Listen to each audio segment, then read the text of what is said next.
So this is a public service announcement because a lot of people have fallen victim to this. If you are one of those people who rents an apartment, you rent an office, you rent a shop, and you furnish it with so many things. Some people go as far as changing the tiles, putting new sets of POP, changing the WCs. You know, we have a case that we're handling now where a client changed all the minimum work, the window frames and everything, made the place practically brand new, and didn't get an agreement from the landlord to do that. Now let me explain. It's a different thing to say you signed a tenancy agreement with your landlord.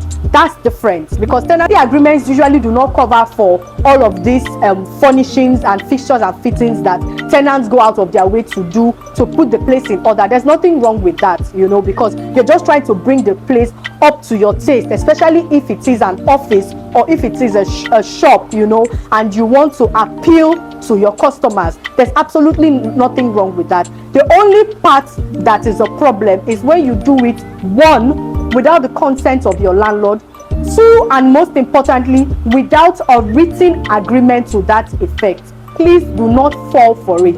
A landlord will always give you the go ahead to repair his place. It's his place after all. He has nothing to lose. You are the one that has something to lose, because you are the one that is going to eventually have to move out. You can't stay there perpetually. One day you would have to move out. A lot of people are in this boat where they have furnished the place, they have done so many things, and then maybe they find out that when it rains, flood comes in, and then they have to move out. They are asking themselves, what do I do with all these things that I have done? Worse still are people whose landlords takes advantage of the fact that they have furnished the place and then slams them with an increase in rent of maybe ×2. Some landlords even go as far as forcefully evicting the tenant. You know, when they see that you put the place in order, and maybe they believe that if they increase your rent, you would refuse to pay.